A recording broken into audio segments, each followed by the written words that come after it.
I was gifted a copy of Zoe Quinn's Crash Override, and so I feel obligated to give it a more complete review and consideration than I already did. The leaked text that I responded to previously is, however, broadly accurate.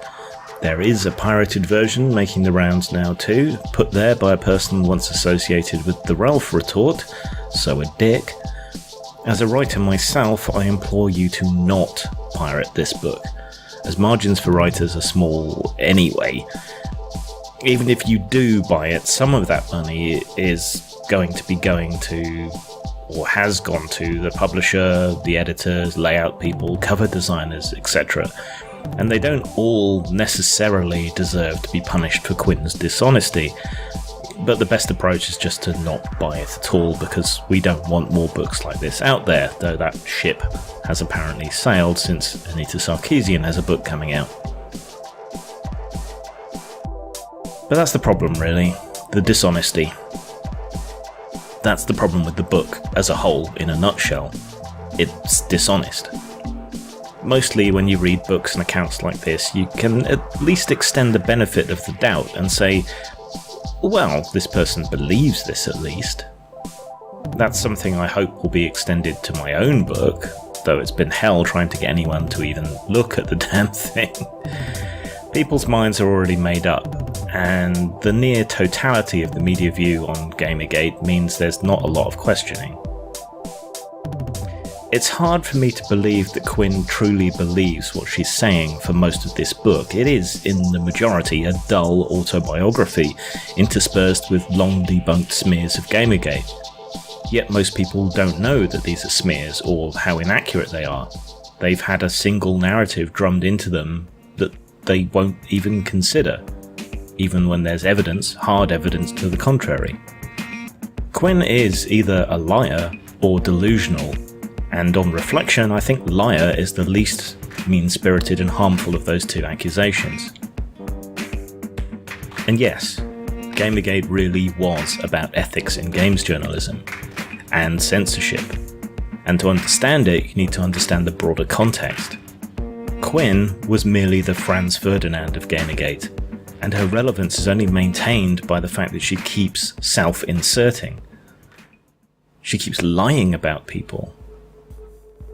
The narrative continues to be perpetuated that she was the focus, and that, again, is a large part of the reason why she's still relevant in any way.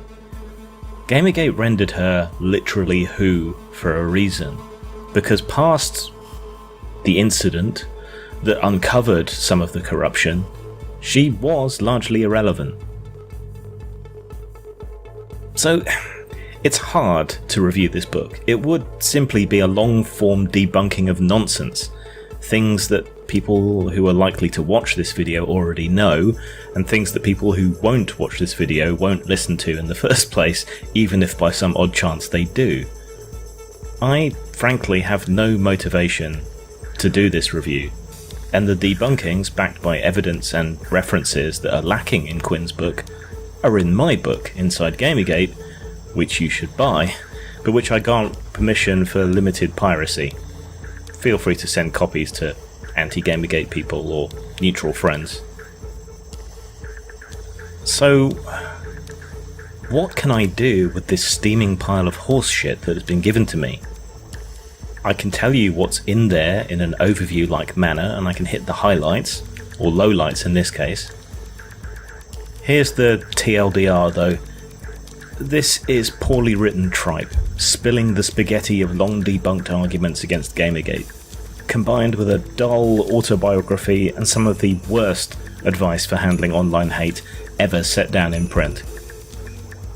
It's a hatchet job, published appropriately by Hachette Press, in the same way Crash Override Network appropriately abbreviates to CON.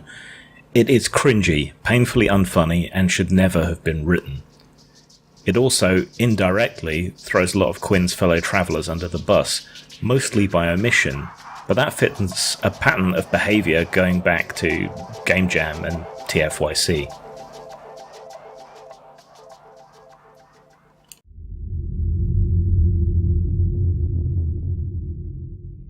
Introduction.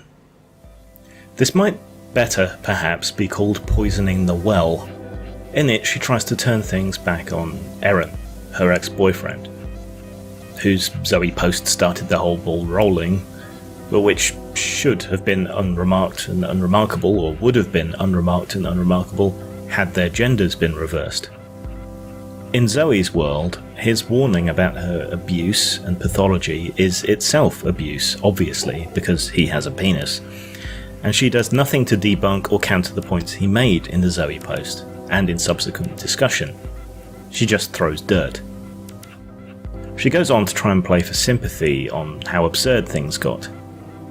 Amusingly, while this book was doing the rounds and Quinn was doing her book tour, Brianna Wu, literally Wu, was also making a speech in which she said that the Law and Order SVU episode was based on her experience, while in the book Quinn claims it was her.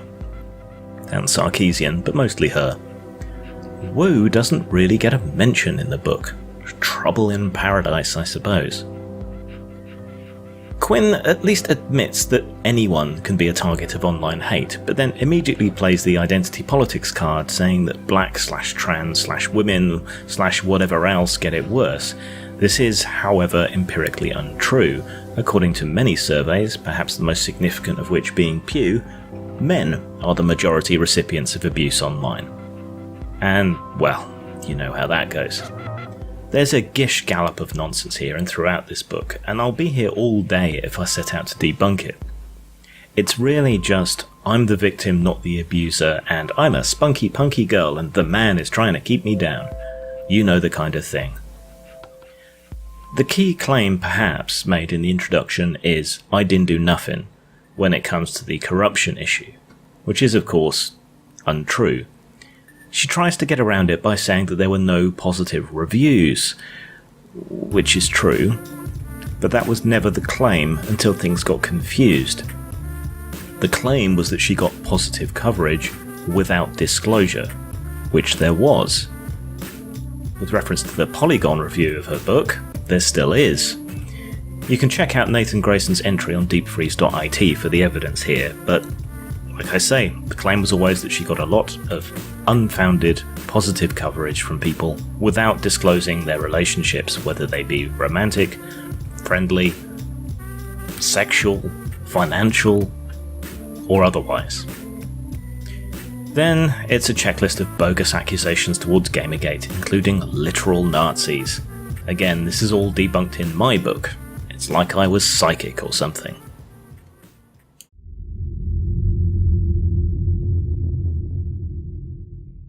Chapter 1. This is about the whole thing hitting the fan. Or rather, the precursor stuff to Gamergate. The Zoe post going up, the Five Guys thing, some of the Quinspiracy. And then her bleeding and confusing these two previous things into Gamergate, when they were really three separate things. 1. Laughing at her, Five Guys. 2. Hang on, something serious is going on, Quinspiracy. 3. This is a big issue beyond this talentless nobody and across the media, Gamergate. Each is separate and distinct, but Quinn confuses them all together in a dishonest fashion, as well as misrepresenting what people said and did. Mundane Matt especially, but there's a video on his channel going over that, and he can speak for himself. Now, I don't doubt she got trolled and genuinely abused by some people, and that's horrible, but it's something that can be dealt with and ignored. And it's both dishonest and deceitful to claim that everyone who has a problem with you when you do something shitty is a troll or an abuser. There is a strong and distinct line between criticism and anger and harassment. But this has been a running theme throughout Gamergate, people confusing people's anger or their criticism with harassment and presenting it as harassment in order to get away with their shitty behaviour. That is about as generous as I'm inclined to be with Quinn, given this shit show of a book. The intent here within this chapter is to create sympathy and horror, a context in which the rest of the book will be judged and absorbed. I did a similar thing with my book, opening in an emotional and horrific way. However, I felt I had to do that in order to take a hammer to the existing narrative and to open people's minds up to the rest of what I had to say.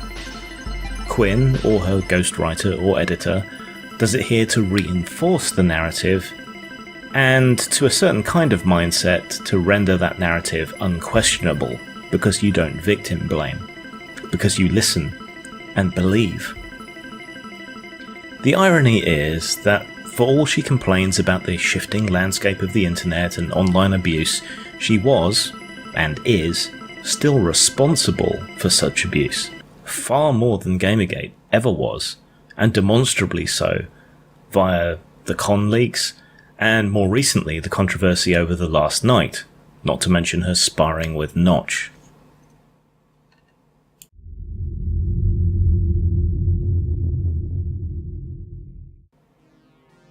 Chapter 2. Chapter 2 is the primary autobiographical part, and it's dull and has little way of being checked against reality, really. It's an unremarkably average netizen story, not that dissimilar to mine. That's where I start to get confused, in a similar way to the way I got confused with Laurie Penny's book Cybersexism.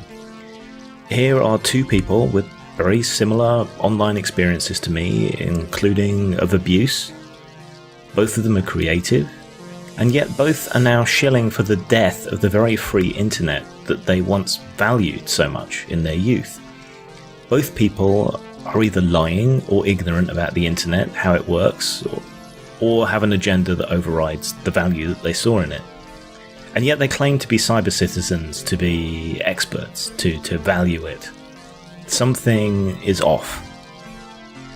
In my humble opinion, nobody who grew up half online, as we all claim to, should be holding to the ideas that these women espouse.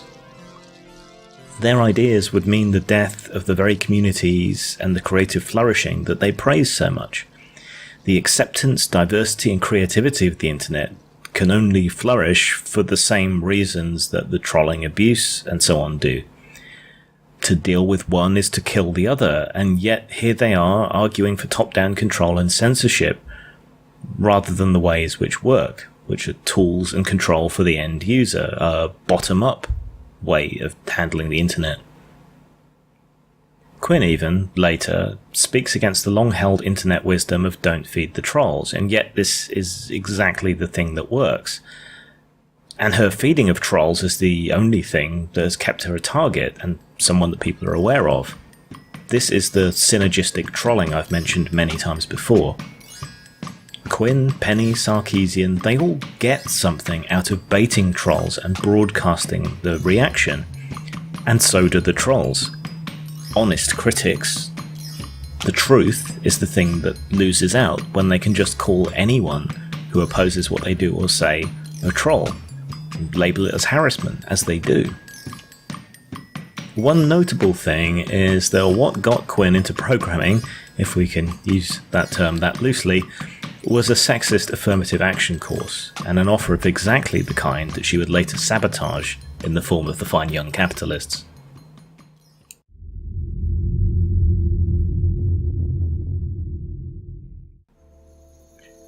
Chapter 3.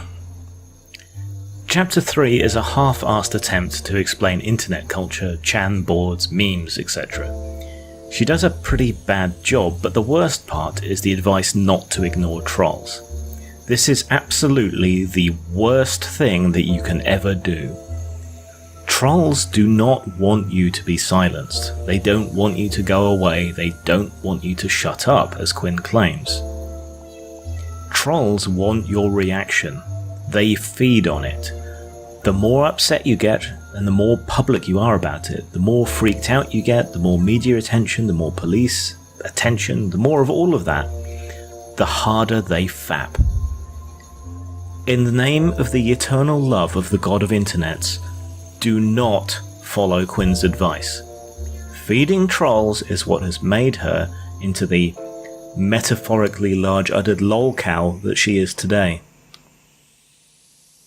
This chapter is also a reiteration of her abuse claims against Erin Kajoni. blaming the victim again without anything to back it up, unlike Gujoni's original Zoe post. What happened to Quinn wasn't a witch hunt as she claims. It was initially a lot of people laughing at her and the creation of online drama which drew trolls. She also pushes her also long debunked claims about IRC chat rooms and 4chan. The complete logs were put out back at the beginning of Gamergate and should still be available somewhere if you want to check for yourself. And if you're capable of discerning mockery, hyperbole, and shitposting from when people are being serious. There are some good points in amongst this drivel about how popularity does not equal accuracy, how searches get twisted by shares, likes, upvotes, and so on. But as we're all seeing now, things can swing too far the other way, with the politicization of centralized private monopolies such as Google, YouTube, etc. Accuracy can become a smokescreen for memory holing certain points of view. Here's the thing though. Quinn's narrative was dominant and remains dominant despite Gamergate's numbers and the factual bases for its claims. Despite it genuinely being about ethics and censorship, all anyone outside of it seems to think is that it was about harassment. Why? Because media outlets with large reach, sponsorship and searchability took her side, despite the facts. Because Wikipedia became politicised and gatekept. She's complaining about fake news and distorted popularity when she has been the chief beneficiary of it, as we're seeing again with the release of this book.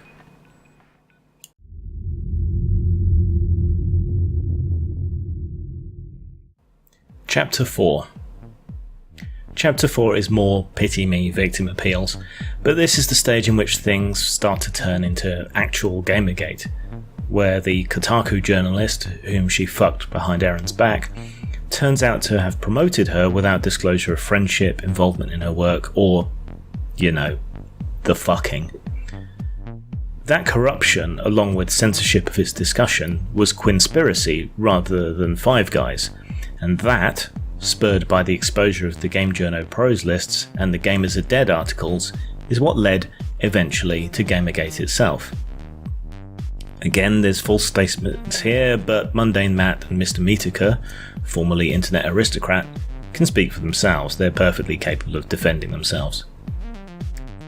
She claims not to understand why people would be upset about any of this, but let me put it in terms outside of games that most people should be able to understand. Imagine that there is a really shitty film. Not even so bad it's good, just bad. The Room, Alien Private Eye, or one of Uwe Boll's cinematic abortions perhaps. Imagine, further, that there were glowing articles written about this film, that it was placed in cinema journalists' top 10 lists and so on. On the basis of those recommendations and the good buzz, you go and see the film. And it's shit. Plus, you know, you're out $10 for a ticket, cost of the snacks, fuel, your time, all of that. It later emerges that the director of that film was friends with, or fucking, the people who recommended it.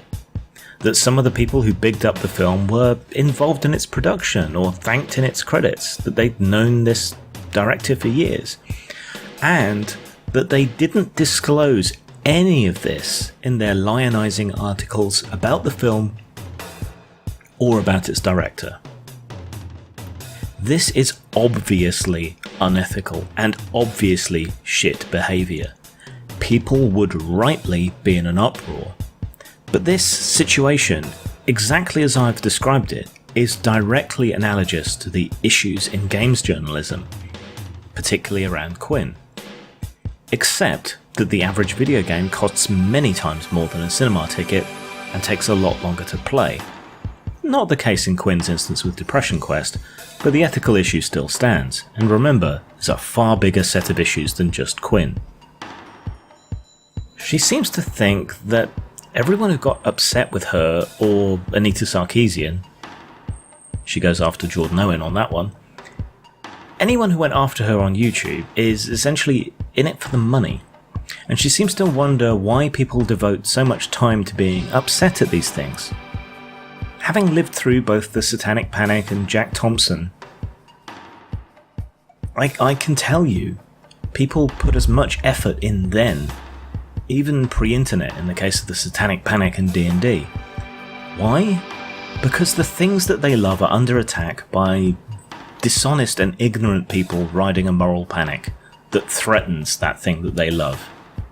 That describes Sarkeesian, who Quinn has worked with, and with whom they have mutual support.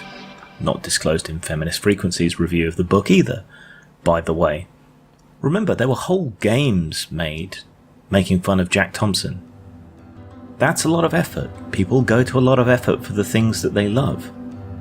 If she is a gamer, she should innately understand why people got upset and why they put so much effort in. Yet she doesn't seem to understand why. Why? Maybe because it's personal to her this time, and it's her pet cause rather than Thompson's one, though it's equally debunked. There's more repetition here of the debunked claims that women have it worse online, etc. I'll spare you me repeating myself as well. The entire edifice of her argument is built on politically biased sand. She talks about Tariq Musa and Catherine Cross, two well-known bigots who don't understand why they're called bigots, even as they spew racist and sexist nonsense constantly. Here I think we have something genuine. These are people who have swallowed the whole minorities can't be ist argument hook, line and sinker, and cannot comprehend why their vile bigotry gets resisted, and why they get criticised for it. Nor can Quinn, I think. It's a mess of confused and elsewhere debunked nonsense about privilege and intersectionality again. I'll spare you. We all know it's toxic bullshit used to justify these people's own bigotry, and it doesn't need repeating. She does touch on some 4chan ops like #EndFathersDay, but fails to understand them, their purpose, or what they accomplished. In this specific instance, End Father's Day, there had already been a rash of articles, as there seem to be every year, going back and probably forward, on this topic, about using Father's Day to celebrate mothers, etc. 4chan set out to expose people, yes. They used sock puppet accounts, yes. But then people took it seriously and took it up themselves. They were handed enough rope to hang themselves. 4chan, in this instance, expertly exposed modern feminism's sexism and stupidity with that operation. Yet Quinn misses all of that.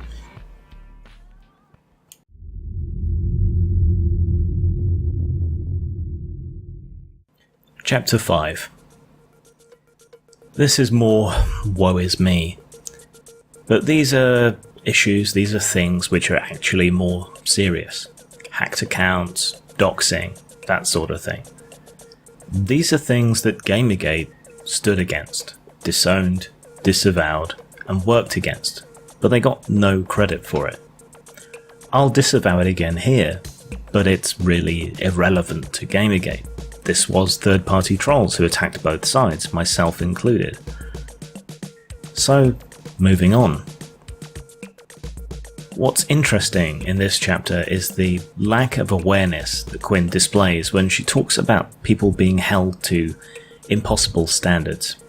The unjustness of, say, teachers being fired for having Facebook pics of them drinking, companies withdrawing advertising and support, and so forth, when she has repeatedly used this very kind of tactic, as have her cronies, hangers-on and fellow travellers, with Crash Override Network, in particular, being responsible for abuse and doxing directly.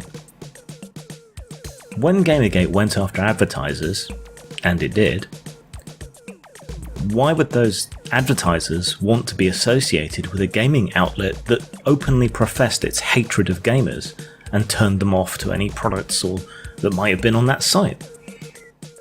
Gamergate in that instance was subverting and using a social justice warrior tactic that they had been using for years. Suddenly, with the shoe on the other foot, this was somehow a bad thing. This wasn't like YouTube's adpocalypse. Not that I was in favour of the boycotting and attacking advertisers either. But here, the ads and the relationship between them and the audience and so forth were directly related. It was a stroke of genius to use the tactic of the moral busybodies against themselves. But they didn't learn from it, sadly. By this point, it was Gamergate, and it no longer really had anything to do with Quinn. It had moved on and found bigger fish to fry, bigger problems. But in her account, it's still all somehow about her. And I think this is her problem and her key personality defect, and why she hasn't gotten on with other people in her group very well. Why she has fallen out with people. Why she has sabotaged things. If she's not the centre of attention, I don't think she likes it.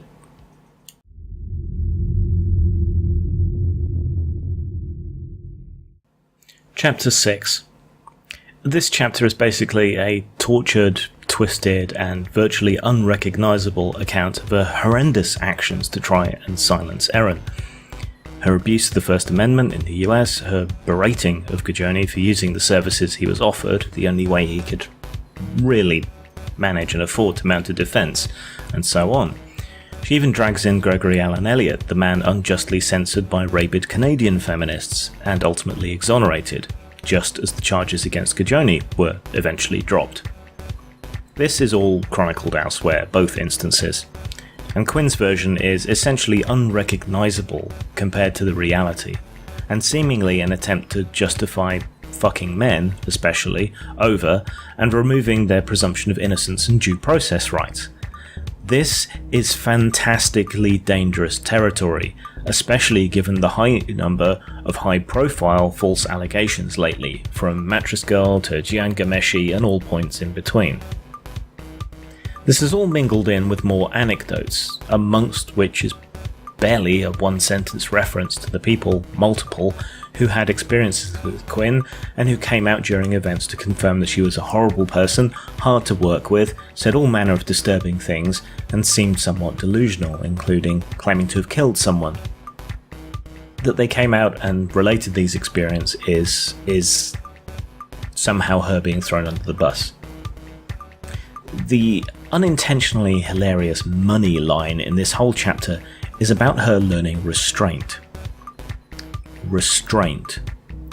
This from a woman who went to the United Nations to demand internet censorship and who has repeatedly picked fights with Notch and over various games such as The Last Night, repeatedly thrusting herself back into the spotlight. Restraint from a woman who has published a big book of bullshit. This is not restraint, and if she hates the Law & Order SVU episodes so much, she should consider that it is the hyperbole and bullshit of people like her, Sarkeesian, and Wu that made such a thing possible.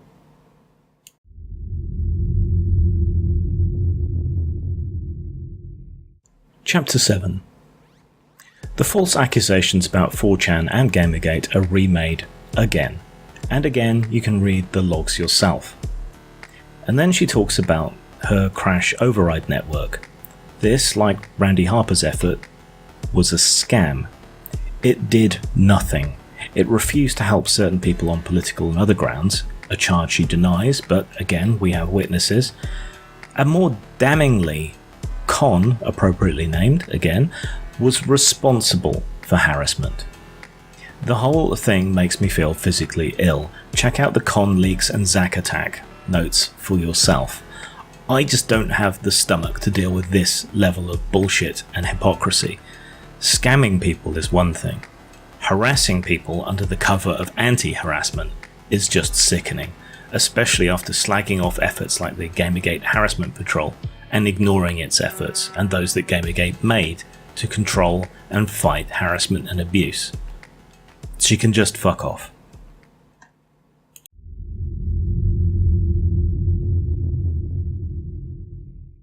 Chapter 8. This contains her experiences and ideas about dealing with internet harassment. They're terrible. They're wrong-headed. They're based upon a top-down model of censorship, which, as we're seeing today, thanks to YouTube, Twitter and Facebook, doesn't work, and is highly vulnerable to politicised and other forms of corruption. It lacks the safeguards that we have against similar issues stemming from the government. I've given my opinions on this elsewhere, but like undermining due process rights, these ideas are fantastically dangerous and must be resisted with all effort. The answer, in short, is the opposite: bottom-up empowerment of individual users to control their experiences. It's imperfect, as it tends to create echo chambers amongst some people, but it does at least preserve a free and open internet.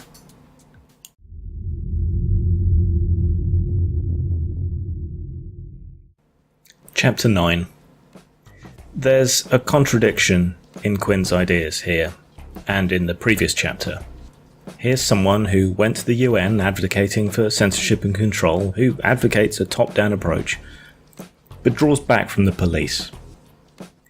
Yes, police forces do not understand the internet. Yes, the law is a blunt instrument. That's why we get people being arrested for teaching a pug to seek Heil. That's also why we shouldn't want the police to be involved, or at least they should be involved as little as possible. It's also why they rarely do much about internet harassment, and that's a good thing. The vast and overwhelming majority of the time, things you run into online are avoidable bullshit and not remotely credible. It would waste police time to an enormous extent to investigate every turn of phrase or tongue-in-cheek death threat made online, and this is what people seem to be arguing for a lot of the time. Most of this section is beyond the scope of Gamergate, which is where I'm coming from in my reading of the book.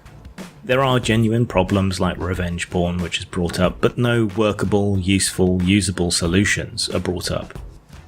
I would be interested to see how Quinn navigates the sites, posts, etc. that warn about abusive exes, since she claims or is claimed to be on both sides of that particular divide. Quinn just seems confused in these sections, offering little, and what is offered is awful, usually the diametric opposite of what is actually needed.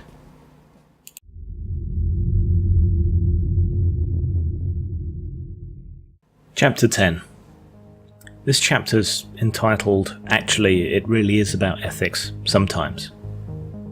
It is. This section isn't. It's more about excusing bad research or delegitimizing good research. It's about projecting her narrative and importance over and above the truth. These are ethical issues, but it's a form of poor ethics that she seems to support. Again, it's confused. There's really not much to work with in this section, but I feel it's important to touch on at least one topic: Breitbart and Milo Yiannopoulos. Milo is a narcissist and a relentless self-promoter, qualities that he has in common with Quinn, which probably explain why she doesn't get on with him. They're too similar. However, the reason that Breitbart managed to garner a lot of Gamergate sympathy and support initially, and why Milo became a figure, is because he and they were the only site initially to report on Gamergate fairly, which, considering the rest of their content, is massively surprising, but it is true. They reported on Gamergate fairly, accurately, and ethically, because they saw an opportunity. But Gamergate had nowhere else to turn. Nowhere else would report honestly on what they genuinely believed, what they did, what they had found out. Every other site, pretty much, mainstream and gaming press, all towed the party line and refused to even examine or talk to anyone from Gamergate. If other media had been ethical and fair towards Gamergate and reported on it accurately, Milo wouldn't be what he is. Breitbart wouldn't have had the extremely modest boost that they had by acting in a fair and ethical manner for once. These things are monsters of your own making, love. We're still having this issue.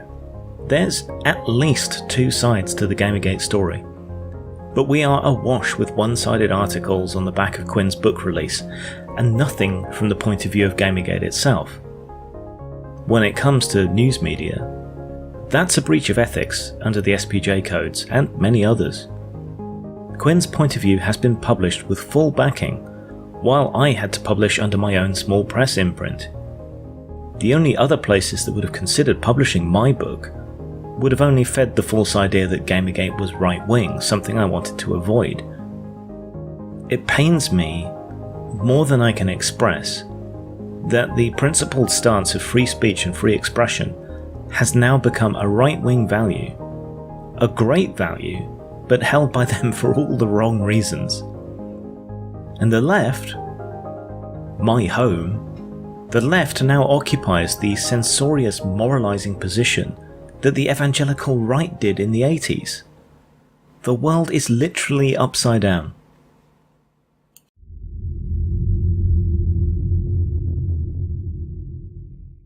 Chapter 11.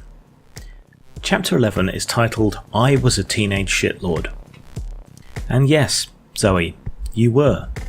A troll and a shit, a helldumper and so on. It's not the same thing as a shitlord really. You were worse. You didn't just post jokes on the internet or make fun of people, you shat on people's lives. And you never really stopped. You're still doing these things directly or by proxy, and far more dangerously than you ever did in the past.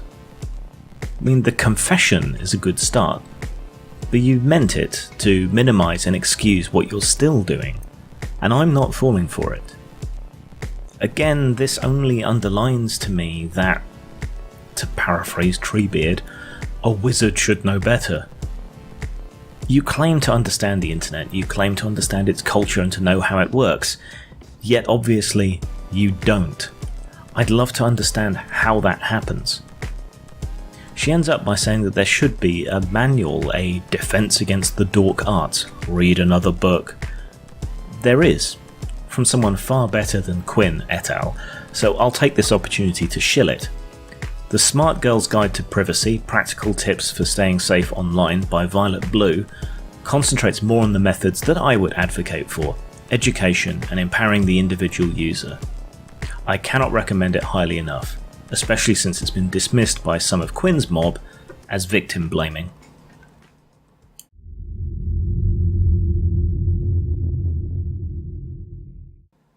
Chapter 12. This is her version of this way to defend yourself online, but really just get Violet Blue's book. This chapter is a mixture of common sense and terrible advice, such as block bots and blockchains. I do not recommend you use her tactics. Many of these solutions that she presents cause worse problems, far worse problems than they solve.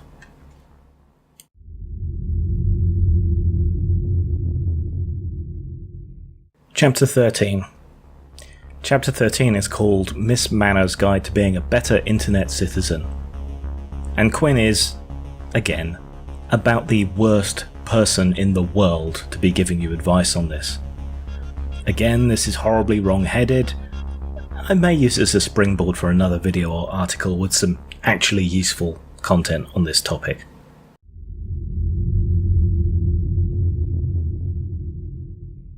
Chapter 14. Anime Nazis. This is yet more terrible advice. And if you should find yourself under attack by anime Nazis, the first and last question should be, why the fuck are you taking this seriously?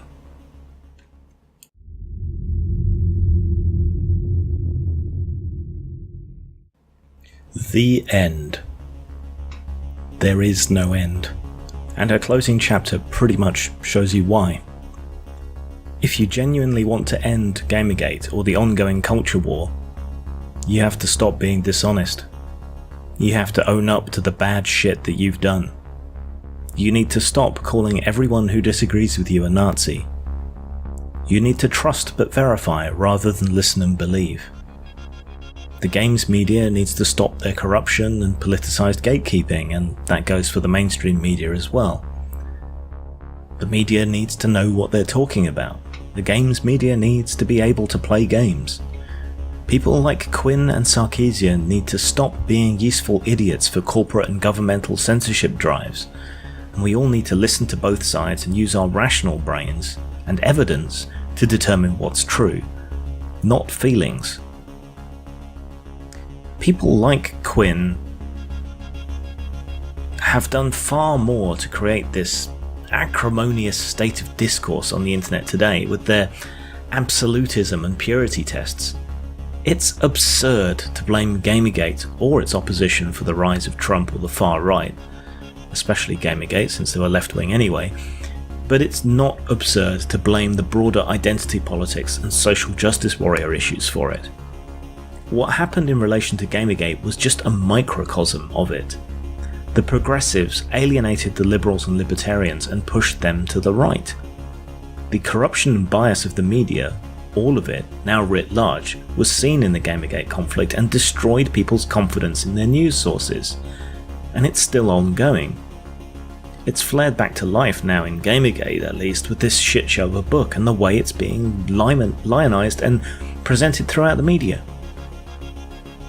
Polygon did a review of the book, and Colin Campbell didn't disclose his personal friendship with Quinn.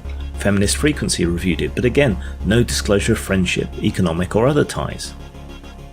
Ethics are still very much needed, and they were always what Gamergate at least was about.